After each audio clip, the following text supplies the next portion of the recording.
dream is a paid-for house, right? Free and clear of a mortgage, offering up with it some financial security.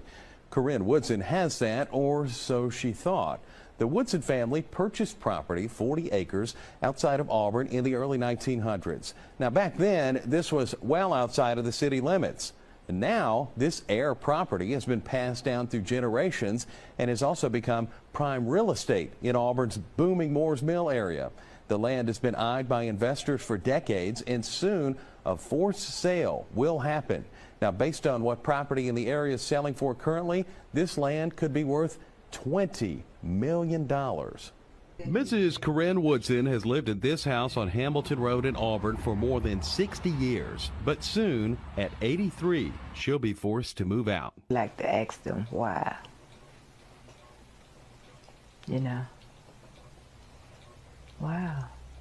But I can't figure it out. You know, I've been thinking about it, and wondering about it, and it's not easy, I can tell you that. The property where the house sits is part of a 40-acre piece of land, family land that belonged to her late husband's father. When he died, it was left to his children or their designated heirs. Dozens of people have a stake in this property, and some want to sell. The owners are called tenants in common, meaning no one has a specific piece of the property, just a percentage. When one owner wants to sell or files a partition in court, everyone has to sell. Their property is one of those areas. I know she was living in the home, but it was owned by the land, and the land is sold, then she would possibly have to move. You know, it had been a much different situation if her and the other family members that owned it, then they all equally were sharing the ownership, and they all would equally have to make a joint decision on what it is they were going to do. Obviously, you know, if you had ownership in it, you had the right to partition and to sell your interest in it. And then the family could buy your interest out to keep a third party from coming in and assuming your interest.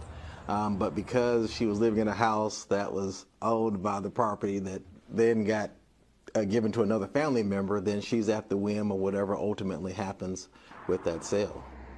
Enter into this scenario with the Woodson family, Cleveland Brothers Incorporated. Through the years, they've bought different family members' interests in the property and now own 49% of the 40 acres. Soon, they'll have the chance to buy it all. The property is currently under a court-ordered appraisal, and when it's done, the Cleveland Brothers can purchase it outright. When a partition begins, the courts provide a deadline for any owner to come forward who wishes to buy the property outright. The Cleveland Brothers did that. Corinne Woodson did not, because as far as Mrs. Woodson is concerned, she already owns the property. But she's filed a motion for the opportunity to purchase, and the court says it's too late. I have even said, nobody can just put you off of your property, and my family members have said, no, they're not going to do that, you know. So we were, I guess, naive or not up to par on the law based on that time frame. But I mean, it's happening right before our eyes, you know, and the sad thing is there's very little that we can do about it. So when the dust settles, Mrs. Woodson will have to find a new home.